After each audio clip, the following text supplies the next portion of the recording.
Selamat pagi pemirsa, apa kabar Anda di pagi hari ini? Senang sekali saya Graciela Taime dapat menjumpai Anda dalam Berita Papua. Sejumlah berita menarik dan teraktual telah dirangkum tim redaksi kami. Berikut 3 berita utama hari ini.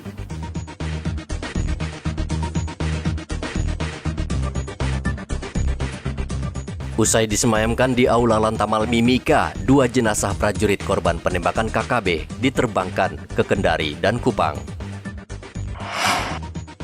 Ratusan warga berunjuk rasa di kantor Bupati Jayapura mendesak Bupati memperbaiki jalan rusak. Mesin perahu rusak, 3 penumpang yang terombang-ambing di tengah lautan dievakuasi tim SAR Manokwari.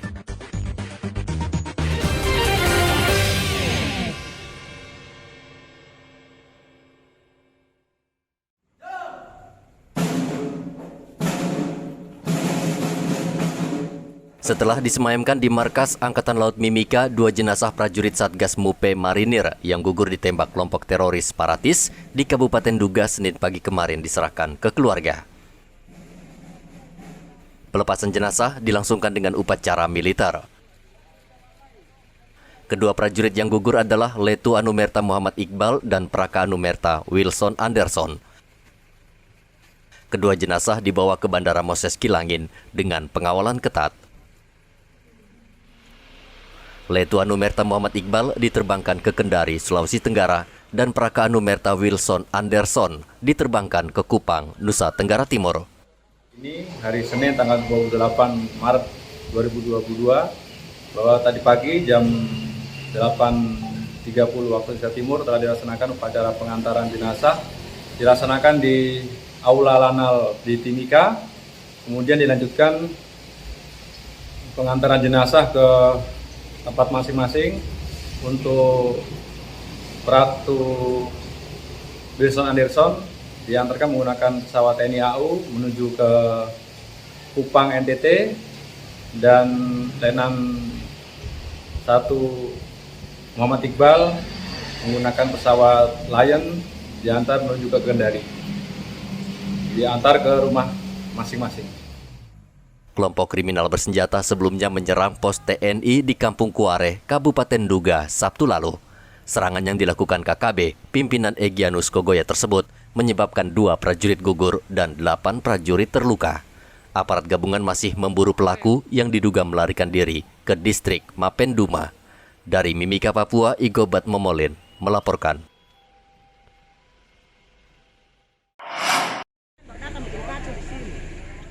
Riko dilarikan ke rumah sakit di Mimika akibat luka di bagian kepala sehingga ia harus dirawat. Sebelumnya Riko bertengkar mulut dengan NR di Jalan Sosial Kelurahan Kebon Sirih. Riko sempat masuk ke dalam rumah, kemudian tidak lama ia mendengar keributan di luar.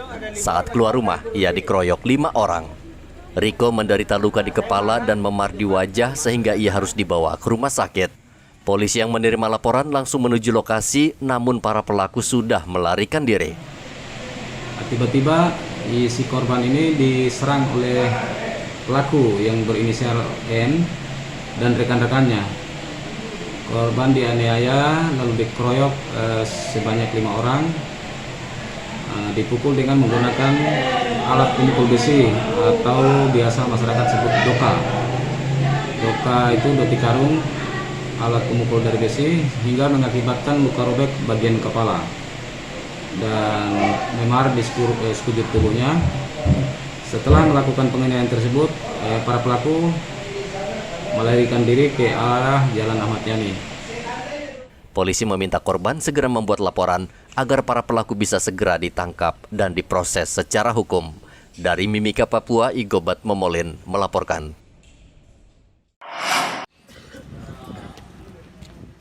Kejaksaan Negeri Kaimana menuntut 3 terdakwa perusakan fasilitas kesehatan di Kaimana, masing-masing 5 bulan penjara. Pembacaan tuntutan berlangsung di ruang sidang Setiawan Hartono di Pengadilan Negeri Kaimana Senin kemarin. Humas Pengadilan Negeri Kaimana Yudita Trisnanda mengatakan persidangan akan dilanjutkan dengan agenda pembelaan terdakwa. Untuk penuntut umum menjatuhkan tuntutan terhadap terdakwa Wawan Lawai dan terdakwa Suban Sabuku dengan tuntutan bersalah melakukan tindak pidana dengan terang-terangan dan tenaga bersama menggunakan kekerasan terhadap orang atau barang, dengan sengaja menghancurkan barang, atau jika kekerasan yang digunakan mengakibatkan luka-luka. Hal tersebut diatur dan diancam pidana dalam pasal 170 ayat 2 ke 1 KUHP. Untuk terdakwa Wawan Lawai dan juga Suban Sabuku dituntut pidana dalam pasal tersebut, dan juga menjatuhkan pidana terhadap terdakwa tersebut berupa pidana penjara masing-masing selama 5 bulan. Perusakan puskesmas terjadi pada 7 Desember tahun lalu. Ketiga pelaku merusak puskesmas Kaimana Kota karena tidak terima anggota keluarga mereka meninggal dunia setelah divaksin. Arfat melaporkan dari Kaimana, Papua Barat. Jadi ini adalah bukti nyata tahun 2021 tanggal 14 Juli. Ratusan warga dari 4 distrik mendatangi kantor Bupati Jayapura Senin kemarin. Mereka kesal karena Bupati tidak juga memperbaiki jalan di wilayah mereka yang rusak parah. Mereka meminta Presiden Jokowi turun tangan menegur Bupati yang mereka nilai selama ini hanya memberikan janji palsu.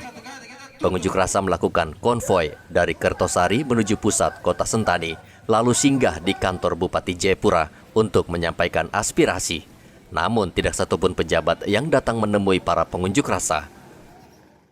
Pengunjuk rasa berorasi dan mengancam akan memblokade jalan utama di 4 distrik jika tuntutan mereka tidak digubris pemerintah. Itu adalah Ketua Kepala Dinas PUPR, Ketua Komisi DPR, Dr. Monin, Kepala Bidang PUPR, dan semua masyarakat tokoh adat semua. Pada tanggal 14 Juli kami sudah sepakat untuk dikerjakan jalan ini.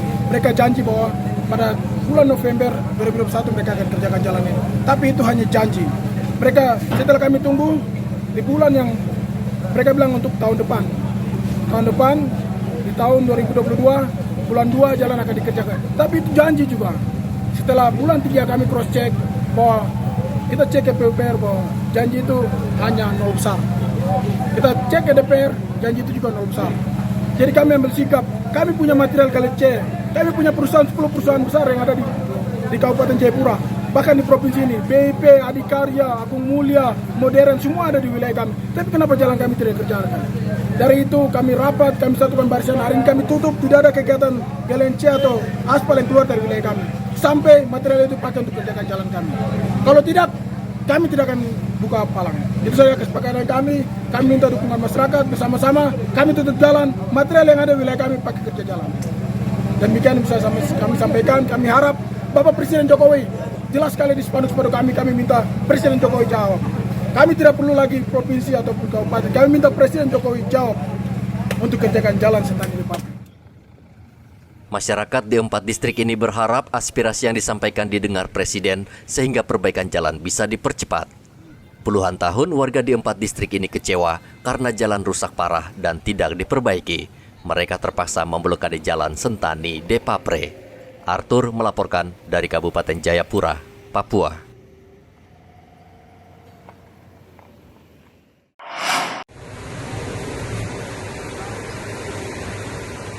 Tim SAR mengevakuasi 3 penumpang perahu yang rusak di perairan Manokwari. Perahu yang ditumpangi 3 penumpang itu mesinnya rusak. Perahu itu membawa 3 penumpang dari Kabupaten Sorong dengan tujuan Kabupaten Manokwari. Setelah sekian lama terombang-ambing di tengah lautan, mereka akhirnya ditemukan dalam kondisi selamat. Kemudian satu persatu penumpang dipindahkan ke kapal cepat milik tim SAR. Berhasil mengevakuasi ketiga orang POB yang mengalami mati mesin di perairan Kabupaten Manokwari dan tiba dengan selamat di dermaga Cokrat. Saat ini ketiga korban dalam keadaan selamat dan selanjutnya akan melaksanakan perbaikan terhadap kapal yang demikian. Ketiga penumpang tersebut langsung dibawa ke Rumah Sakit Manokwari untuk dicek kondisi kesehatannya. Igo Batmomolin melaporkan.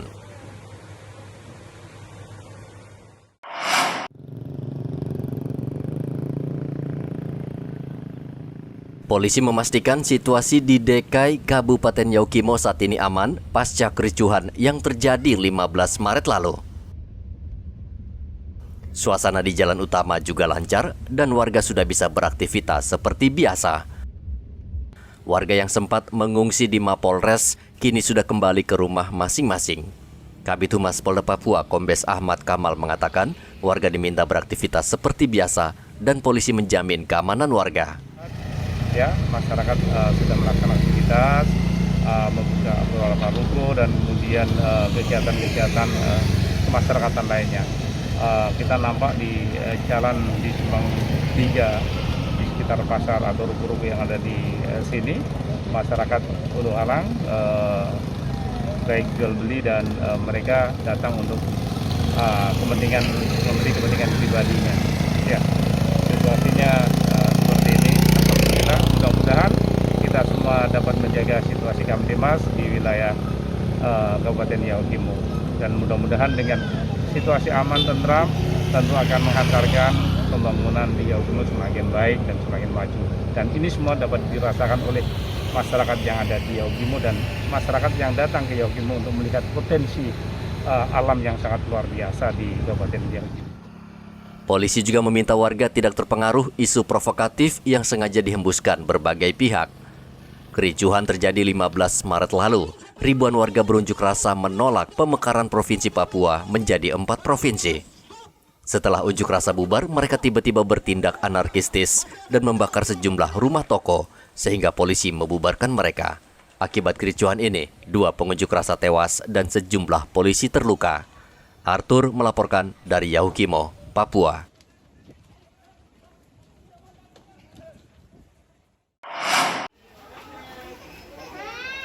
Hingga saat ini warga Jayapura masih kesulitan membeli minyak goreng curah karena belum ada di pasar dan toko, kecuali minyak goreng kemasan yang banyak beredar. Hasil pemantauan kepolisian di sejumlah supermarket, minyak goreng curah memang tidak tersedia. Minyak goreng curah kabarnya hanya dipasok di Merauke. Di Reskrimsus Polda Papua, Kombes Riko Taruna mengatakan di Sprindak masih memasok minyak goreng curah ke wilayah barat Indonesia. Namun ia memastikan stok minyak goreng kemasan aman dan banyak tersedia di pasaran. Itu sekarang minyak goreng curah atau minyak goreng yang bersubsidi. Untuk di Jayapura, kita belum ada rencana sebelum Lebaran, komunikasi tadi koordinasi dengan Prindakop, nanti arah barat dulu, nanti baru yang arah timur untuk minyak goreng curahnya. Sementara kalau untuk di Merauke sudah ada minyak goreng curah. Itu dimainkan oleh Pemda sebagai fasilitatornya. Jadi setiap kelurahan, kan ada 11 kelurahan di Merauke, itu gantian. Seminggu main 2 kali, terus pindah seminggu 2 kali. Itu sampai sekarang harga sembako lainnya masih stabil untuk ukuran Papua. Minyak goreng kemasan saat ini dijual di kisaran Rp20 hingga Rp24.000 per liter. Bagi warga Papua, harga tersebut tidak menjadi masalah. Yang mereka khawatirkan adalah kekosongan stok minyak goreng. Arthur melaporkan dari Jayapura, Papua.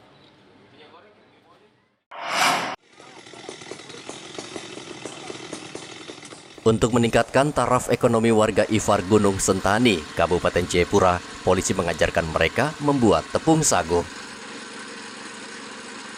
Pohon sagu yang melimpah di daerah ini belum dimanfaatkan dengan baik, padahal sagu merupakan peluang yang menjanjikan untuk menambah pemasukan warga. Warga diajari bagaimana membuat tepung sagu menggunakan mesin sehingga bisa menghasilkan dengan cepat dan berkualitas baik. Warga Ifar Gunung senang karena mendapat keterampilan baru membuat tepung sagu.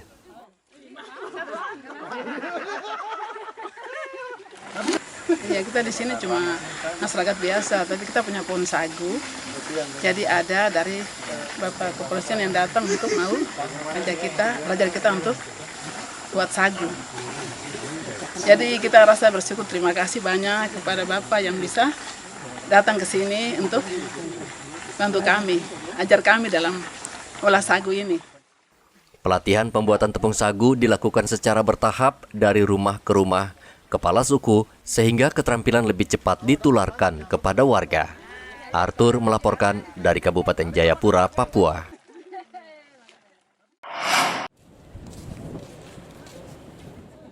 Ratusan warga memadati gerai vaksinasi di Mapolres Mandobo, Bovendigul, Senin kemarin.